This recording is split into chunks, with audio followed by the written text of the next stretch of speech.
Shenanigans, and welcome to Pop Culture Cult. I'm Sean. I'm Janice. And we're going to do something, a little bit of a discussion, not really a review, just a discussion about the process that we're about to go through with Doctor Who and the changing of the Doctor.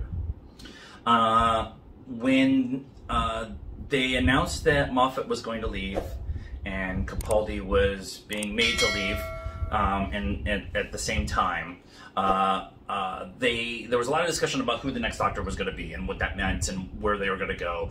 And they made a lot of hints within the last few seasons with Capaldi and Moffat that Time Lord is just kind of a general title, like Dude, which is funny because Capaldi introduced Dude like 300 years before. Way before it should have been there. But they introduced the idea that a Time Lord could be male or female. Right. And that led us to the announcement of Jodie. Right. Chip Nall was announced first as the showrunner, and he went on a very short, feels like a very short shopping list. I think he had an idea he wanted to have Jodie. I mean, he worked with Jodie Whittaker and David Tennant on Broadchurch, right. So yeah, it wasn't a stretch that he, wanted her. Right. So what I want to talk about right now for a few minutes is what happens next. What happens to the fandom if they pick a middle-aged white dude again? Or if they pick a black man? What happens if they don't pick another woman? What happens if they make a point of talking about diversity and doing a diverse cast and diverse representation?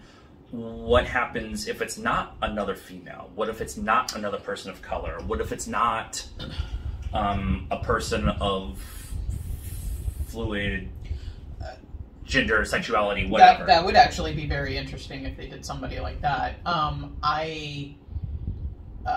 Although the Doctor is kind of asexual anyway, other than David Tennant, there's really not been, there's been some, little bits of chemistry here and there, but David Tennant was the only Doctor that I'm aware of that actually ever kissed a companion. Well, so Eccleston, the first person to ever kiss the Doctor was Borman. Right, but a companion. But that is proving the fluidity. Right, and then you had River, which is his wife, but they never. She kissed him, I guess, but it wasn't necessarily David Tennant and Rose right. was a sexual tension, not like somebody like Jack grabbing him and kissing him, and he's kind of the same thing with River. He's always kind of been like, yeah, okay, sure, we're married, yeah, you got it, and it was never. They never kind of really met on the same plane with that. So, what I'm getting at is the Doctor's never really been a super sexual, so I don't know that That's why we had Jack. Right, and I don't know that it matters. But they've already taken care of another female Doctor in this Doctor's iteration. With Ruth. And she was black, and the original little girl who became the Doctor was a little black girl. So, personally, I feel like it's all just out the window. Yeah, having another, I don't know that you could call David Tennant and Matt Smith middle-aged, but they were young. They were younger white men. But another white guy. The ginger thing that we talked about in the last video would be fun, but really only just for that one gag. So Rupert Grint, okay, he's a middle-aged white guy with red hair, so now we can make the whole "I'm finally a ginger" thing. But then that's it, right? And it's interesting if you have the discussion if you have someone of, I'll say, just darker skin, whether it be Indian or black or African of some. Well, making Yaz a main companion for so long, and then the gentleman who plays the Master, and I can't remember his name, but he's of some kind of maybe Pakistani, maybe. We're sorry if we don't know what it is off the top of our head. I'm sorry. But so maybe they're kind of trying to get people, because we've been to the UK, and the kind of Asian Indian, Middle Eastern, there are a lot of those people in the UK because of the EU and how easy it was to get in. And East India Trading Company, and India was one of the last territories by the UK. So, it's like we live in Arizona, and there are a lot of Hispanic people here. It's not really something that you saw a Hispanic person walking down the road, you'd be like, oh my gosh, right? That's not, it just is what it is. And in the UK, it's the same thing. So maybe they're trying to get the other audiences more used to that. I feel if you're going to have the discussion, the way I've been trying to at least look at this kind of conversation is, if let's say you pick Idris Elba. It's not going to be Idris Elba. As much as I would love to see Idris Elba, it's not going to be Idris Elba. But if you pick Idris Elba, we were just talking about how in the flux of this season, they are actually doing this idea of opening up their storytelling sandbox by creating a new universe.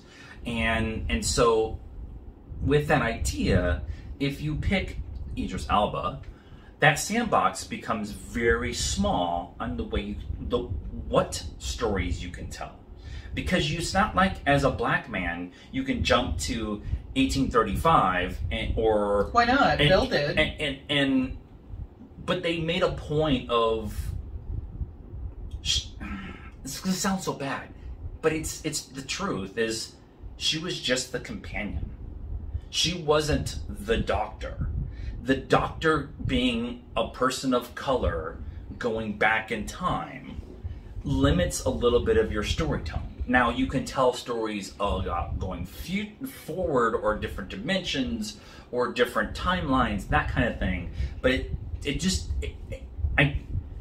I feel like a little bit that it takes a little bit of the storytelling away, and I have been, because of what they're doing with Flux, super excited about this giant sandbox that they're about ready to bust open.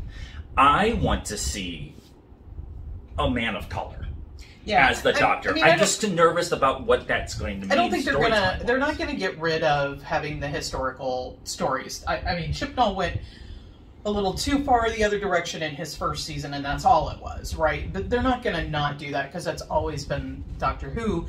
But they can easily explain that away the same way. How come I can land on some foreign planet and completely understand them, and they can completely understand me? Because the TARDIS is translating, and you can say the same thing. You can say the TARDIS, and everybody speaks in an English accent. Yeah.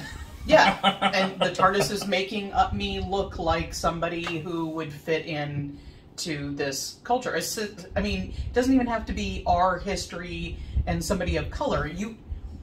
A human on a planet that's never seen a human before, how does that ever work? And Star Trek dealt with that. Like, Star Trek dealt with the idea of diversity and pointing, especially original trilogy, but in the Next Generation as well. But they talked about the idea of having a diverse group of people working together, and then going to some place that was very much restricted on, my face is black on the right side and white on the left, and it's reversed for the other, and we can't intermix with each other. And so that could be very interesting storytelling for me, I think for both of us. But the public narrative that is around what happened with picking a woman to be the doctor, and also the idea of how fanboys kind of have a hard time with transitioning to new things. I'm not saying that they were not going to do it. I think they're actually going to do it. But the conversation that's going to be had over the next 18 months... It doesn't matter. It doesn't matter. It doesn't matter who they pick. People aren't going to like them. Right. And people didn't like when they picked Jodie. Some people didn't like when they picked Jodie. It wasn't a lot. A lot of true Doctor Who fans were excited about the fact that it was going to be finally a female. A woman, and what let everybody down wasn't Jodie. It was Chibnall's writing. Yeah. She just got... She kind of got... she's a really good actress, and I'm going to probably do a thing talking about Jodie as her time as the Doctor, but she's a really good actress who hasn't had the meat of the storytelling. Yeah, and now that it's finally getting good, it's over. Now right. And this was Chibnall's plan all along, was to set up the flux in one story and whatever. Yeah. I'm excited about what the future is going to give us storytelling wise within the Doctor Who universe. I'm kind of hesitant about what the conversation is going to be, because I'm tired of that conversation. I don't want to have a conversation because there's going to be 5 people on the internet who are very loud and bitch about somebody about color or race or sexual orientation or whatever, and now 500,000 people have to talk about that conversation. I want to talk about what's the story you're telling. And that's why I wanted to talk about this for a little bit, was just this. I want to lay it out there for everybody to see and hear and talk about, that please engage in the story that's being told, not the bullshit that's going on around it. I guess ultimately what I know it doesn't matter. It doesn't matter who they pick. People are going to be pissed about it. Yeah. It doesn't matter. Yeah. If they pick a middle-aged white guy or a blue person, it doesn't.